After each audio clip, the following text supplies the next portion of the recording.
Muy buenas tardes, buenas noches, buenos días, depende de cuando estén ustedes viendo este video. Eh, Como siempre, como toda la semana, pues sobre todo deseo que estén pasando muy buenos días, que hayan pasado muy buena semana y pues esperemos que poco a poco esto vaya normalizándose, ¿no? Y sobre todo a partir pues de la semana que viene, digo, del semestre que viene, perdón. Eh, la semana pasada, recuerden que hablamos sobre cuestiones que tenían que ver sobre la gestión de la opinión pública y el papel de los medios y de la comunicación en esos procesos, digamos, en la constitución de las características de dichos procesos de gestión de la opinión pública. Y les pedía un ejercicio de actualización pues, de las comprensiones de la sociedad colombiana precisamente sobre esos procesos de gestión y sobre pues, la implicación de las instituciones y el nivel de confiabilidad. Bueno, hoy en esta sesión de esta semana, de la semana del jueves 29 de octubre, que es el día que nos ocupa, vamos a entrar en nuestro último bloque de contenido, en nuestra última parte que tiene que ver con contenido más conceptual, más teórico, sobre esta relación entre medios y opinión pública. Y es todo lo que tiene que ver con la comunicación gubernamental. Específicamente con digamos, esas estrategias que se generan a partir del momento en el que, como políticos, como decimos, pues ganamos las elecciones. ¿Y ahora que hemos ganado qué? ¿No? Bueno, ¿cómo podríamos definir en un primer momento qué es esto de la comunicación gubernamental? Pues no es más que las técnicas de comunicación de las instituciones eh, como un conjunto de reglas, ¿sí? Principios y procedimientos, aplicaciones específicas de la comunicación de intención persuasiva que con recursos psicológicos e informativos llevan a cabo las instituciones para influir en los destinatarios con el fin de conseguir en estos una adhesión permanente para ejercer y distribuir el poder y, en principio, realizar el bien común. Bueno, estamos hablando de formas de comunicación persuasiva a partir de esa gestión y de esos mecanismos que hemos identificado en la construcción de las agendas que, como decimos, se generan a partir de características de persuasión precisamente para intentar convencer a aquellos, digamos, a los que está orientada esta comunicación, a aquellos destinatarios que en general suelen ser pues, el conjunto de la ciudadanía, de la esfera ciudadana, de que el ejercicio de la toma de decisiones en un tema concreto sobre el cual esté orientada esta comunicación ha sido la correcta. El propósito de la comunicación gubernamental, por tanto, sería influenciar las agendas periodísticas, los debates parlamentarios y la opinión pública. Ambos como tres sujetos, digamos, igualmente importantes, relevantes, en la medida en que tanto las agendas periodísticas como la opinión pública, bueno, de manera, digamos, diacrónica, es decir, las agendas periodísticas definirán o ayudarán a definir la propia opinión pública y ayudarán también a definir los debates parlamentarios. Ya hemos visto esa relación entre las tres esferas, ¿verdad? La esfera mediática, la esfera ciudadana, en relación con la esfera política. Lo mismo ocurriría, digamos, por parte de la opinión pública sobre los debates parlamentarios, ¿verdad? Por eso es importante, digamos, hacer ese intento, ese esfuerzo de persuasión triple, igualmente los debates parlamentarios en la toma de decisiones y, por tanto, pues, la gestión del clima de opinión. Llegar a todos los públicos, en ese sentido, exigiría un delicado proceso de planificación de medios. Obviamente, no estamos hablando de que sea tan sencillo como enviar un trino por Twitter o, digamos, intervenir una cadena de mensajes por WhatsApp, ¿verdad? Estamos hablando de formas complejas de comunicación que normalmente lo que hacen es combinar numerosas estrategias, ¿verdad? todo lo que vamos a hablar hoy, más desde un sentido, obviamente, de una comunicación formal, de un tipo de comunicación más formal, más institucional. No estamos hablando ni de técnicas de desinformación, ni de juego sucio, obviamente, porque ya hemos hablado de ello por una parte y pues realmente no es que esté listado como tal, son formas de comunicación que están por fuera de los mecanismos institucionales. Pero en ese sentido pues no podemos tampoco obviar que los propios gobiernos y cada vez más, especialmente durante los últimos años, han venido utilizando todas estas formas de desinformación y de información falsa y de posverdad, obviamente, pero lo hacen también a través de estos formatos, ¿verdad? De, de estas de estos principios y de estos procedimientos, de estas aplicaciones específicas que estábamos diciendo a través de lo que vamos a hablar hoy, ¿no? Digamos que estaría más en el pozo, sería algo más de fondo que de forma el utilizar técnicas, digamos, de corte eso, de desinformativo, de posverdad o formas populistas. ¿De dónde surge, digamos, todo el estudio actual, ¿no? de la comunicación y de las formas de comunicación gubernamental? Es precisamente de la relación entre una entidad y sus públicos que, pues, de manera canónica, Grunig y Hunt en el año 84 mostraron en su publicación Managing Public Relations, más orientado obviamente a las relaciones públicas, empresariales, corporativas, pero también desde un punto de vista político, ¿no? E incluso institucional político. En el libro de Grunig y Hunt se establecen 4 prototipos de comunicación que serán los utilizados en las estrategias de gestión de la comunicación de las relaciones públicas de manera mayoritaria. Seguramente muchos de ellos les suenen, aunque quizá pues, no tenían tan claro cuáles eran las características más definitorias, ¿no? de este proceso. El primer prototipo, que sería el prototipo de agencia de prensa, también denominado modelo de la publicity, sería un prototipo de modelo asimétrico de comunicación con una clara función de persuasión que se identifica con la propaganda y la manipulación abierta, ¿no? Es asimétrico, obviamente, porque está orientado en la medida en que existe un emisor, en este caso el gobierno, y no se da pie a ningún tipo de réplica o de capacidad dialógica, y quienes utilizan este modelo pretenden imponer pues, su punto de vista, ¿verdad?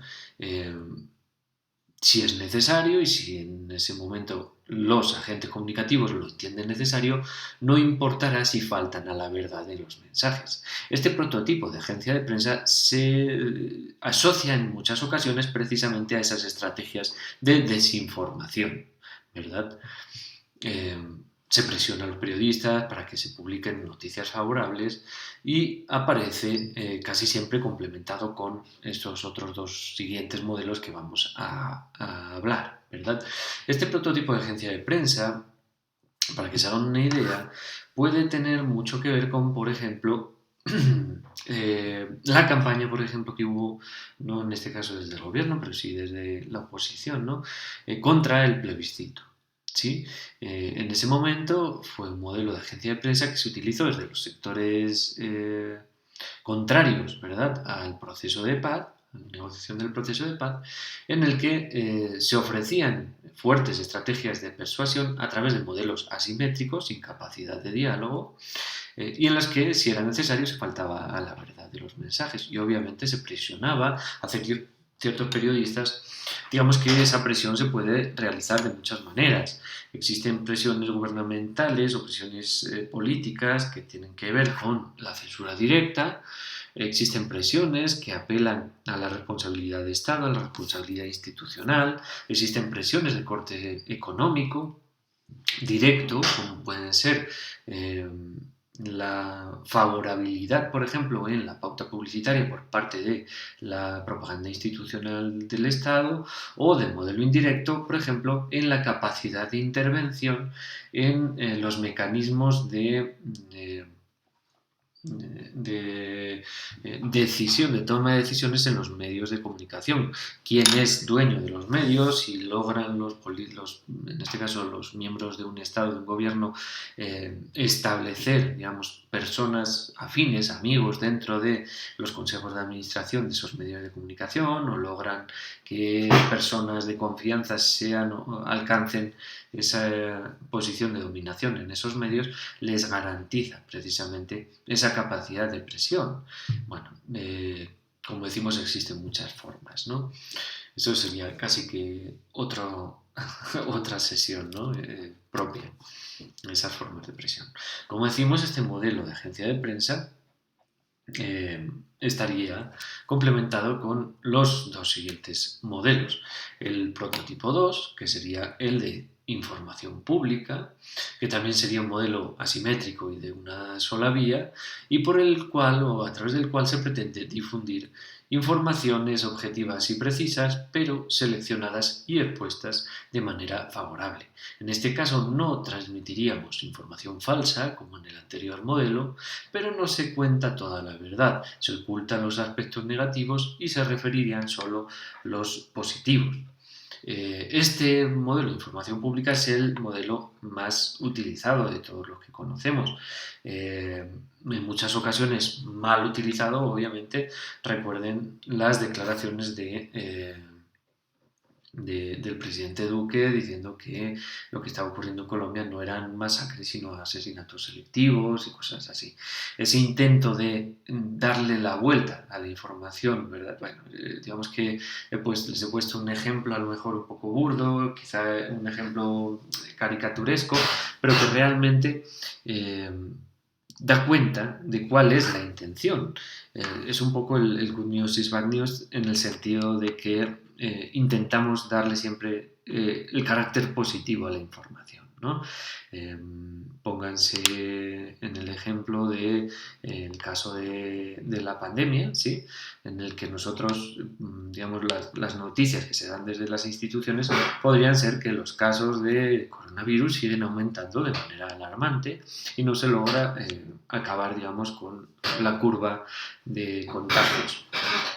Bueno, desde las instituciones públicas, desde el propio gobierno, lo que se nos dice es que se está reduciendo el número de infectados, el número de casos, y se apela, por ejemplo, al número de recuperados, ¿verdad? Si nosotros lo vemos de una manera objetiva, de la transmisión de la información, es casi que redundante que el número de recuperados aumente en la medida en que lo que aumenta mucho más es el número de infectados, ¿verdad? Pero, pues el gobierno, digamos, oculta ciertas cifras precisamente y visibiliza otras, o da mucha mayor visibilidad a unas en específico, para intentar persuadir a través de este prototipo, digamos, de modelo asimétrico. Obviamente, en esas alocuciones, por ejemplo, del presidente todos los días a las 7 de la tarde, nosotros no podemos interactuar con él, ¿verdad? No tenemos esa capacidad de interpelar o de preguntar sobre información que no ha sido revelada en ese caso. Ese sería un poco el modelo de información pública. El tercer prototipo, que se complementa, como decíamos, con los dos anteriores, sería el prototipo asimétrico de doble dirección. En este se acude a la investigación social para conocer actitudes y opiniones de los públicos y la comunicación, a pesar de fluir en las dos direcciones, de emisor, receptor, emisor, sigue siendo asimétrica, pues solo se tienen en cuenta los intereses de los gestores de la comunicación y solo estos resultan beneficiados. Son modelos, digamos, de comunicación en los cuales están guiados precisamente por estudios demoscópicos a partir de ciertos intereses gubernamentales concretos. Por ejemplo, el caso de ingreso solidario, ¿sí?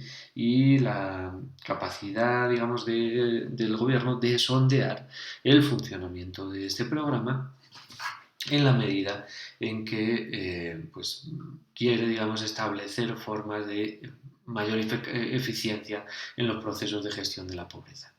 Resulta que la eficiencia es realmente punible, ¿no? Es muy baja. Existen muchos errores de inclusión y de exclusión del programa y existen incluso acusaciones de corrupción que empiezan a surgir. El gobierno decide que precisamente esa, digamos, interacción comunicativa se corte en el momento en el que empiezan a surgir acusaciones de corrupción pública.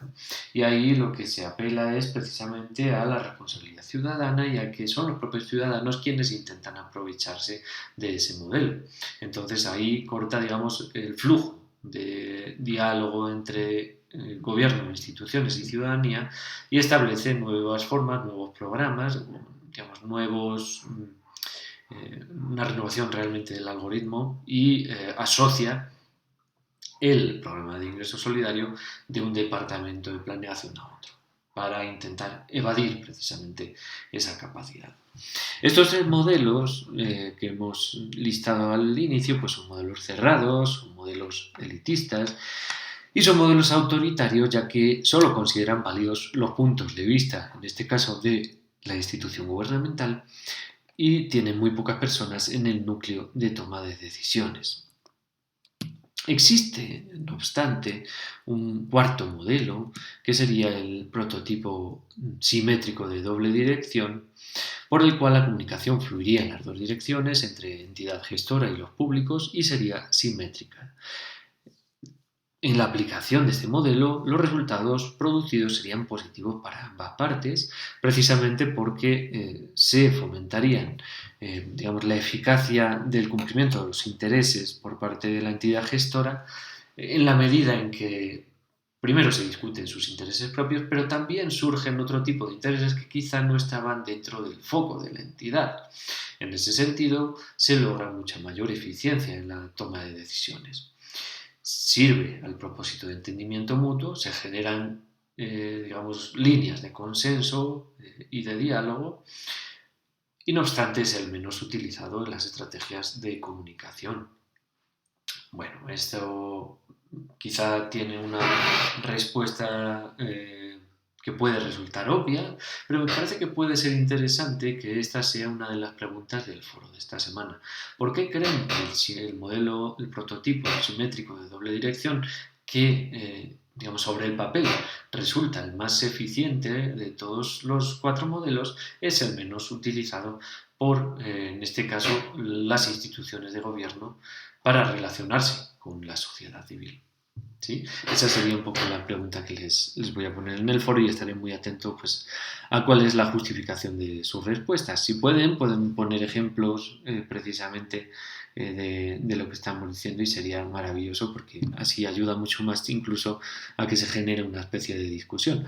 Obviamente, si no están de acuerdo con ellos, si creen que este modelo es utilizado, es muy utilizado, o si creen que este modelo no es más eficaz que los otros, también está maravilloso, solo justifíquenlo en las respuestas, solo para eso, para poder entrar en la discusión.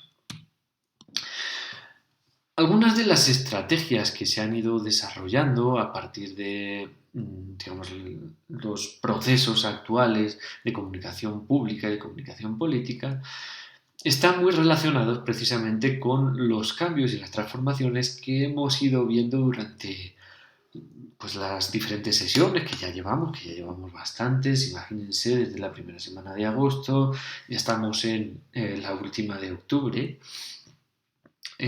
Y están relacionadas, como decíamos, con esos cambios, con los procesos de digitalización, de transformación tecnológica, de capacidad de gestión y de accesibilidad, también de control y de acceso a los datos privados, ¿verdad?, de la propia ciudadanía.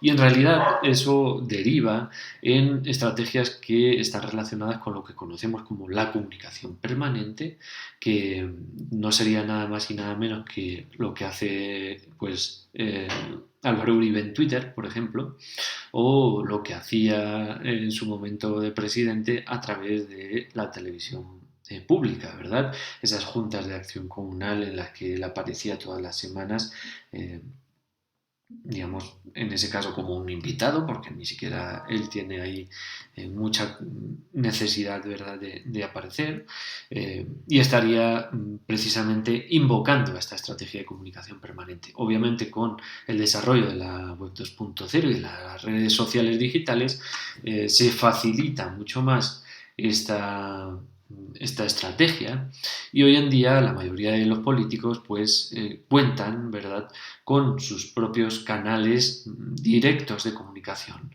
y de interacción. Más de comunicación o de información que de interacción, porque realmente, a pesar de ser redes sociales digitales, no existe mucha interacción entre las figuras públicas, en este caso las figuras políticas, y la sociedad civil que les rodea. El caso mismo de Uribe, que sería como el más paradigmático acá en Colombia, de político tuitero, ¿verdad? Él no interactúa con los mensajes que la gente les escribe o con la gente que le taguea, ¿verdad?, en sus tweets, esas cosas. Él se dedica a utilizar su muro de Twitter, igual que la mayoría de las figuras políticas, como una especie de tablón de anuncios, ¿verdad?, de bando público, como si la ciudadanía fuera a acudir ahí a por información, ¿verdad?, directa. Esa estrategia de comunicación permanente, como decimos, pues tiene un gran arraigo en América Latina desde el inicio de los medios masivos, con los inicios de ese primer populismo clásico latinoamericano. Pues pueden buscar seguramente en YouTube las alocuciones radiales de Perón. Pueden buscar los discursos iniciales de Fidel Castro, por ejemplo, y no solo obviamente los discursos radiales, que también, sino pues los discursos escritos, la utilización del Gramma. Pueden acudir, seguramente podrían buscar pues, alocuciones acá en Colombia. Sería muy interesante ver cuál es la estrategia seguida pues, por eh, prácticamente coetáneos y también en el uso de estrategias populistas como Rojas Pinilla, en fin, eh, Pérez Alvarado, Velasco Alvarado en Perú, perdón, digamos, Paz Extensoro en Bolivia, todos los políticos populistas, Cárdenas en México, mucho anterior también, en los años 30, podría ser muy interesante que puedan rastrear ese ejercicio. Obviamente eso desde, como decimos, desde los años 30 con Cárdenas hasta los años 50 y 60, pues con la preeminente figura de Fidel Castro, y posteriormente, sobre todo con el inicio de los nuevos populismos, de los neopopulismos en América Latina, en la primera década de los 2000, ya a través de la televisión y de los programas presidenciales, de las alocuciones presidenciales. Recuerden, obviamente, el más paradigmático de todos, a lo presidente, con el presidente Hugo Chávez en Venezuela, pero también, lo que decía, las juntas de acción comunal de Uribe o el programa que tenía el propio Lula en Radio Brás, en la radio pública brasileña. ¿Sí? Todos estos liderazgos populistas, independientemente de su ideología, aludían ya a esta estrategia de comunicación permanente precisamente en lo que decíamos como una característica propia de las estrategias populistas de comunicación, las formas de desintermediación, el intento de comunicación directa con la propia sociedad civil, en la medida en que simbólicamente establece unos vínculos de patronazgo directamente relacionados. Yo soy el pueblo y ustedes son el pueblo, pero yo represento al pueblo. Entonces yo soy el padre, yo soy quien los guía, yo soy quien sabe qué es lo mejor para ustedes, y realmente los antagonismos que se ejercen ahí estarían mediados por las instituciones clásicas, por la deslegitimación de los sistemas tradicionales de toma de decisiones, de la organización política, del diseño institucional clásico, ¿no? Entonces todos esos agentes que históricamente han intermediado en esa toma de decisiones estarían deslegitimados y tendríamos que tender a desaparecer precisamente esas formas de intermediación que no han hecho más que minar la relación directa entre el pueblo y aquellos que realmente representan al pueblo.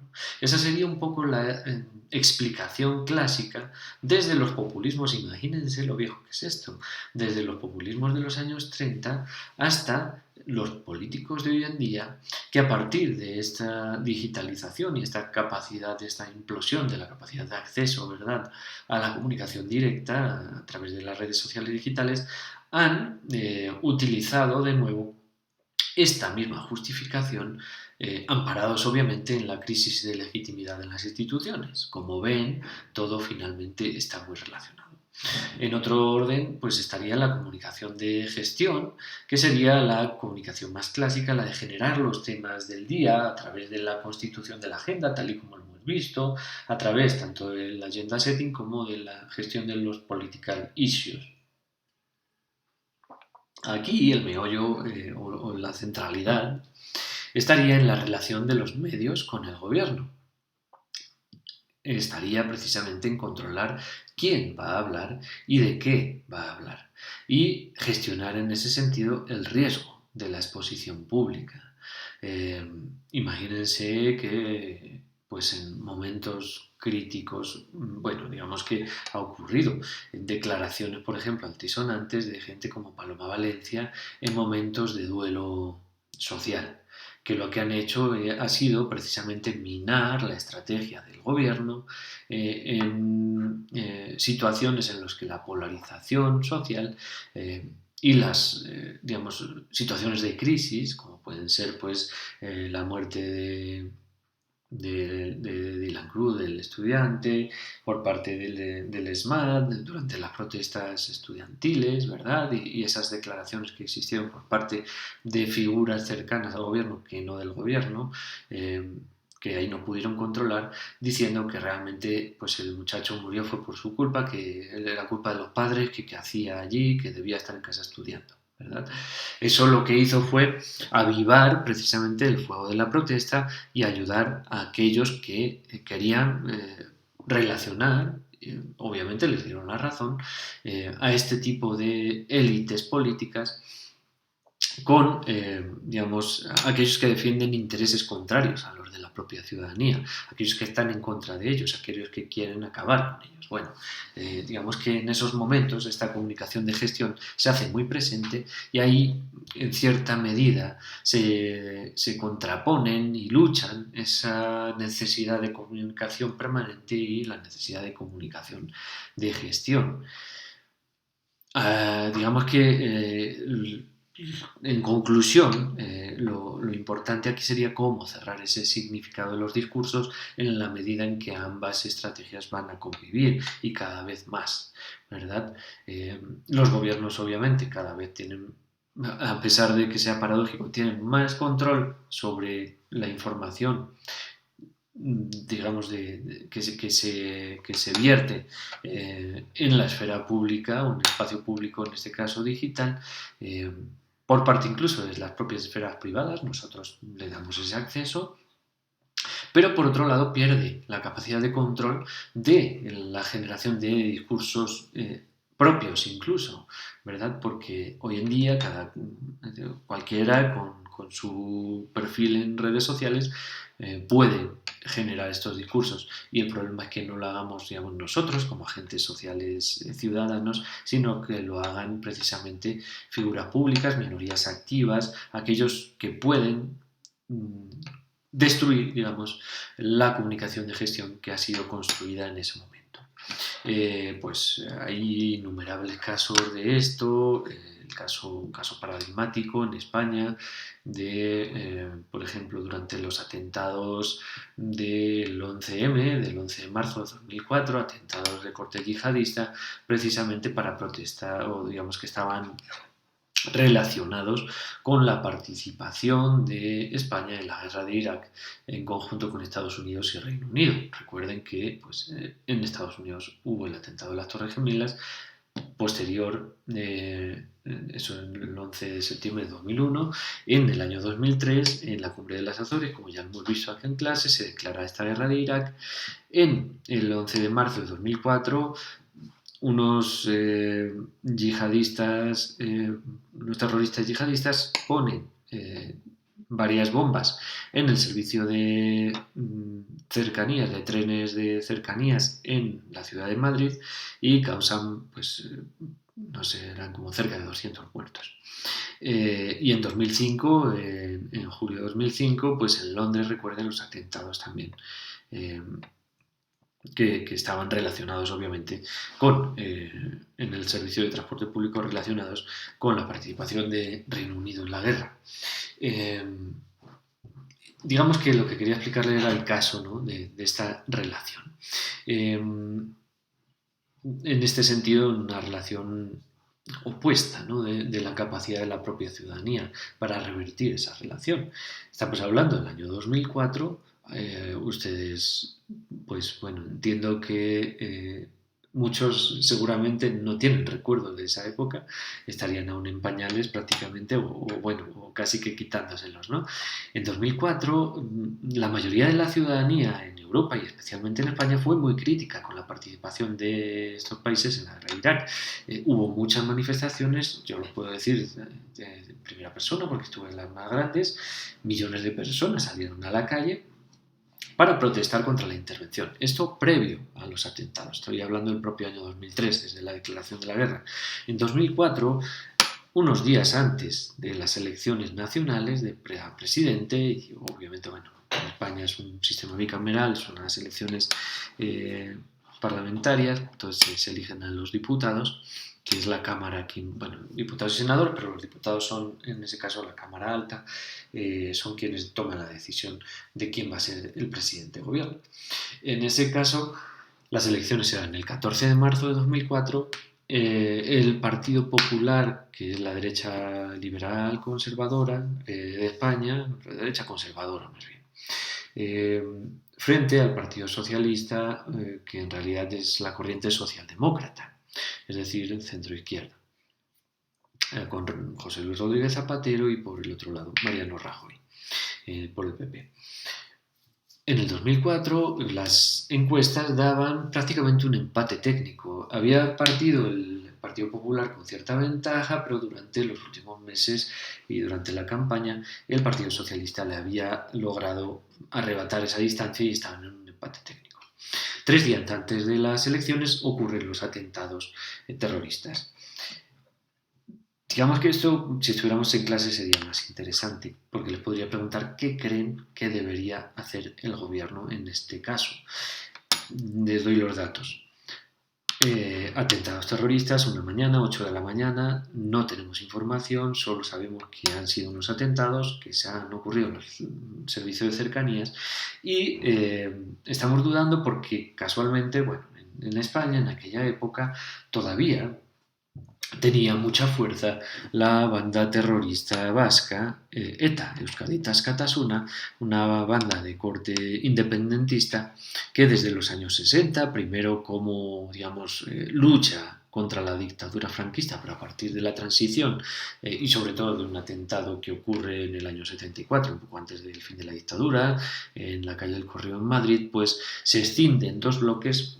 El bloque político-militar, digamos, que son aquellos que deciden que la lucha armada a partir del fin de la dictadura ya no es necesaria y solo tenemos que apoyar la lucha política, y el bloque militar, que sería el minoritario, pero que fue el que se mantuvo hasta 2018, que fue aquel que decidió mantener la lucha armada. Bueno, digamos que en inicios de los años 2000 el terrorismo de ETA era también un problema, digamos, muy acuciante en España. Había muertos casi todos los días, pero normalmente los atentados que se provocaban por el terrorismo vasco, el terrorismo etarra en realidad, no vasco, el terrorismo de ETA, estaban muy orientados a objetivos militares y policiales. No solían ser atentados indiscriminados, sobre todo desde los años 80 en adelante. Entonces sonaba muy raro a que el terrorismo vasco fuera quien hubiera puesto estas bombas en el metro de Madrid, que además estaban llenos de, obviamente, trabajadores que estaban llegando a su puesto de trabajo. Tampoco había una comunicación de que hubiera sido terrorismo yihadista relacionado con la participación de España en la guerra de Irak, pero el gobierno optó por, asumir la opción estratégicamente o comunicacionalmente más estratégica, mejor dicho, que sería asumir que este atentado lo cometió ETA, precisamente porque el gobierno del Partido Popular había construido un discurso en mano dura de alejamiento de los presos de sus casas, de lucha contra el terrorismo, de lucha contra la secesión y contra el independentismo frente a un nacionalismo centralista muy fuerte y apelación a valores obviamente ultraconservadores y relacionados con ese nacionalismo español. Eso les entendían que les daba mucho más rédito político, ¿sí?, frente a la responsabilidad de Estado, que era asumir que no había una explicación. En un primer momento se le puede perdonar porque no se conoce bien, pero digamos que posteriormente ya medios internacionales, la BBC, la CNN, reciben comunicaciones de Al-Qaeda, en este caso, que era la organización que estaba detrás del atentado, asumiendo la responsabilidad del atentado, y el gobierno lo obvia, ¿sí? Bueno, la comunicación de gestión en ese momento fue lo que decíamos, construir un discurso en el que ETA era el culpable de este atentado. En este discurso se apeló ante los medios de comunicación para controlar de qué se iba a hablar, a la responsabilidad de Estado. Y se les decía a los propios medios de comunicación que solo respondieran, solo preguntaran al ministro de Interior, Ángel Acebes en ese caso, que era la única voz oficial autorizada para hablar de lo que estaba ocurriendo con las investigaciones sobre el atentado, y que no hicieran caso, que hicieran caso omiso de cualquier tipo de información que viniera del exterior. Obviamente todo esto a través de ciertas presiones de corte político-económico. En ese caso, el control de la relación de los medios estaba mediado más por intereses de corte político que por intereses públicos. Obviamente esto queda claro. Ahora bien, la estrategia de la comunicación permanente jugó un papel muy importante en la medida en que la ciudadanía logró, obviamente estamos en 2004, tampoco era tan difícil, acceso a esas informaciones que venían del exterior, más allá de los medios de comunicación tradicionales, masivos, y construyó una red a través de envío de mensajes de texto por los cuales se convocaron protestas masivas en todo el país, sobre todo frente a las sedes del Partido Popular, diciendo que el gobierno nos miente, el gobierno no nos cuenta la verdad sobre lo ocurrido, y eso está mediado por intereses políticos.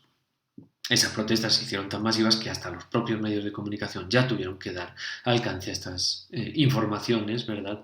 Y la estrategia de gobierno, pues, de comunicación de gestión, finalizó con la incapacidad de controlar esos flujos de información, precisamente por utilizar de manera excesiva ese primer prototipo del que estábamos hablando de agencia de prensa, en el cual no importa mentir siempre y cuando esté orientado al cumplimiento de unos intereses. Bueno, en ese ejemplo que les acabo de contar, que les acabo de explicar de manera un poco larga, me estoy dando cuenta, pues realmente lo que ocurre es que la mala utilización de estos prototipos y de la relación de estos prototipos de comunicación, pues deviene precisamente en la incapacidad de gestionar los modelos de comunicación en crisis, ¿sí? Bueno, esto es un ejemplo para hablarle de la importancia del equilibrio también en el uso de estos prototipos por parte de la gestión pública. A partir de aquí nos quedaría hablar, más allá de los prototipos y de los modelos de comunicación, de las estrategias y las técnicas de comunicación o para la comunicación de las instituciones, básicamente orientadas por los modelos que vemos acá: el modelo de cesión de información, el modelo de ocultamiento de información, de escenificación y organización de eventos, o de comunicación persuasiva a través de la publicidad institucional. Como me he alargado mucho aquí contándoles el ejemplo, pero creo que era algo que podía ser muy interesante para ustedes, podemos dejarlo acá para esta semana y la próxima semana nos vemos de manera sincrónica. Yo les he organizado la reunión a las 7 o 7 y cuarto que entren todos para finalizar, por un lado, todo lo que tenemos que ver con el bloque de estrategias y técnicas para la comunicación de las instituciones y en un segundo momento ya empezar a trabajar ciertas herramientas metodológicas de las cuales ya habíamos estado pues hablando anteriormente. Creo que lo más correcto sería empezar por Media Cloud y la contabilización de informaciones y digamos el modelado de tópicos de una manera muy introductoria, el topic modeling. Bueno, entonces lo dejamos aquí, en la próxima semana retomamos y recuerden que pues tenemos el foro, ustedes estén atentos a poder participar cada uno y cada una en este foro y la próxima semana nos veríamos pues ya las caras en directo, ¿verdad? El jueves a las 7 de la mañana para finalizar estos contenidos. Les deseo muy buena semana, cualquier duda que ustedes tengan ya saben que me encuentran en cualquier canal.